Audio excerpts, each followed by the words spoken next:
O Mix Saúde da Mente. Vem tirar as suas dúvidas com o Dr. Marco Abud. Doutor, quando devemos procurar um psiquiatra? Psiquiatra, neurologista, psicólogo, terapeuta, coach. Existe hoje uma lista infinita de profissionais, de especialidades, de linhas de terapia que nos deixam mais confusos, mais ansiosos. Então vamos esclarecer de uma vez por todas. Psiquiatra é um médico e a função dele é ser um regente, um maestro de organizar as ferramentas terapêuticas, ordem por ordem, que mais aproximam aquela pessoa de conquistar a melhora que ela quer. De uma forma simples, na consulta psiquiátrica são abordados fatores biológicos, fatores de história de vida, fatores ambientais, sociais, e a partir disso é elaborado um diagnóstico que basicamente é uma descrição de um padrão de sintomas que está atrapalhando a vida. E, com base na experiência do psiquiatra, com base na literatura médica, é elaborado um plano passo a passo com as estratégias que têm a maior chance de funcionar e o tempo necessário para que a gente possa ver se está melhorando ou não. Essas estratégias podem envolver técnicas de terapia, podem envolver mudanças de hábitos, mudanças alimentares, podem envolver mudanças relacionadas à atividade física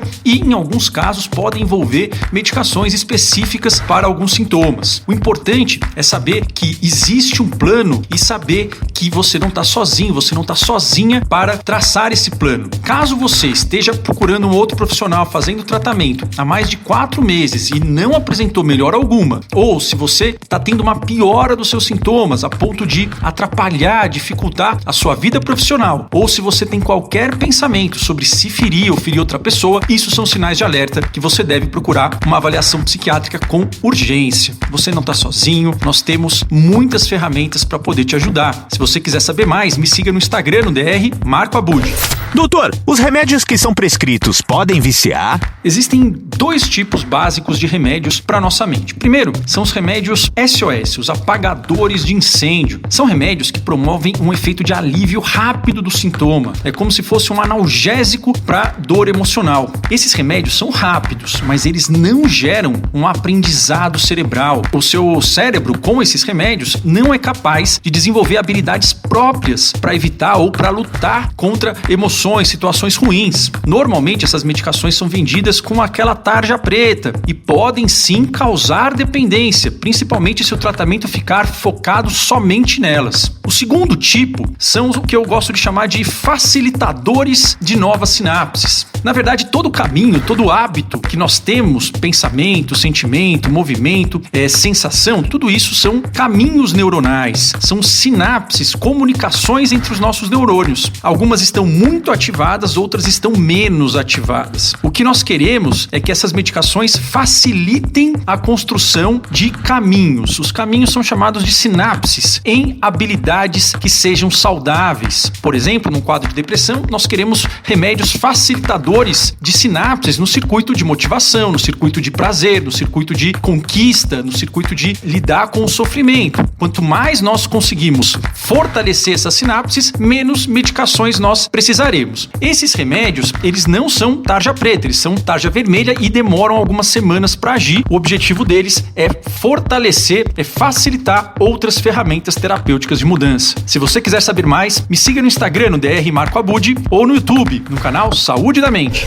Doutor, quais os sintomas da esquizofrenia? A esquizofrenia é um dos quadros mais antigos descritos na história da humanidade. Tem citações nos papiros egípcios e até mesmo passagens na Bíblia. Esse nome, esquizofrenia, de fato começou a ser usado no final do século XIX. Quer dizer, basicamente, uma mente dividida. Mas vamos entender como é que é isso na prática. Esse quadro, ele tem um componente genético muito forte. Ele acomete cerca de 1% da população, com a mesma proporção entre homens e mulheres. Nos homens, ele costuma começar no final da adolescência ou até os 25 anos. Já nas mulheres, costuma ser um pouquinho mais tarde, entre 20 e 30 anos. Mas isso não é uma regra absoluta. O principal mecanismo por trás da esquizofrenia é um desbalanço brutal dos níveis de dopamina em áreas diferentes do cérebro. Como assim? Existem áreas que são áreas mais primitivas, nós chamamos de mesolímbicas, em que existe uma enxurrada de dopamina, uma inundação, enquanto em outras áreas, que nós chamamos de mesocorticais, existe uma ausência de dopamina. Vamos entender mais um pouco. A dopamina, em excesso nessa área mesolímbica, ela está associada a quê? Ela está associada a alucinações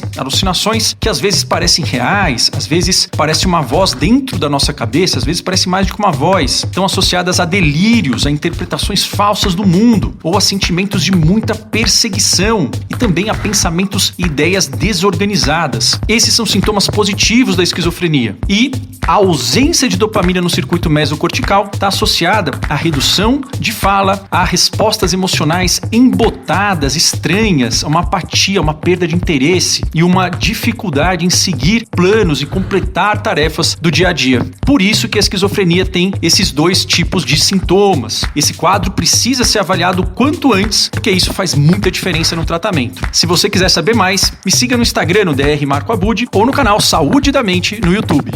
Doutor, existem exames para transtorno mental? Atualmente, os transtornos mentais são considerados como padrões patológicos, padrões tóxicos no funcionamento de circuitos e áreas cerebrais específicas. Nós sabemos disso porque nós conseguimos ver essas alterações em imagens de ressonância magnética funcional, imagens de PET scan, de SPECT, isso tanto em pessoas com depressão, quanto em TDAH, quanto ansiedade, esquizofrenia. Nós comparamos isso a pessoas que não têm esse diagnóstico e sim, existe essa alteração. Nós sabemos também que algumas substâncias inflamatórias presentes no sangue, as chamadas citocinas, elas estão aumentadas e elas causam uma mudança cerebral, principalmente em pessoas com depressão. E temos vários outros achados. Ou seja, nós sabemos que essa divisão entre doença psicológica, doença física, mental, espiritual é algo que não faz mais sentido pela ciência atual. O problema é que essas alterações que nós sabemos que existem, elas não têm o poder de gerar bons exames. Um bom exame médico, ele tem que conseguir diferenciar com alto grau de precisão quem tem e quem não tem aquele quadro. Um exame que tem muitos falsos positivos ou falsos negativos, ele só não ajuda, como ele atrapalha o tratamento. Mas a medicina tem evoluído, a ciência tem evoluído demais nos últimos anos e eu não tenho dúvidas que em breve nós teremos exames práticos que vão ajudar a prevenir, diagnosticar e tratar da melhor forma possível a nossa saúde mental. Mas isso não quer dizer que esses quadros não existem, que eles não atuam no seu corpo e sim, há tratamentos altamente eficientes. Não desista, há esperança. Você precisa achar um caminho. Se você quiser saber mais sobre isso, me siga no Instagram, no Dr. Marco Abud.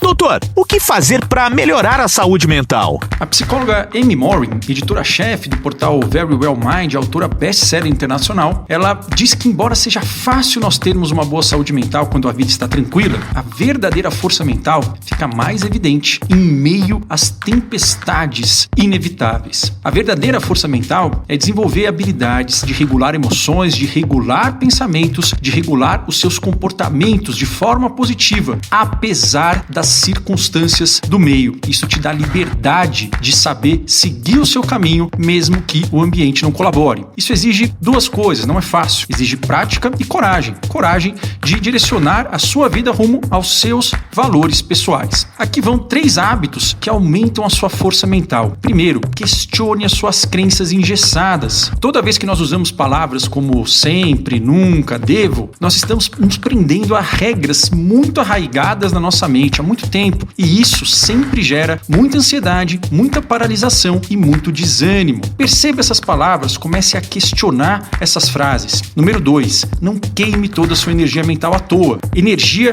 para pensar é muito alta, é um recurso precioso. Quando nós nos preocupamos com coisas que estão fora do nosso controle ou ficamos ruminando, tentando achar o porquê nós nos sentimos de cada jeito, isso sempre é inútil. Esses 2 tipos de padrões nunca geram soluções. Comece a perceber isso e mude imediatamente o que você está fazendo para outra atividade. E, número 3, termine o seu dia lembrando do seu progresso. Nem todo dia é bom, mas em todos eles você com certeza demonstrou alguma habilidade de crescimento. Lembre-se delas. Se você quiser saber mais, inscreva-se no canal Saúde da Mente no YouTube. Você ouviu Papo Mix Saúde da Mente.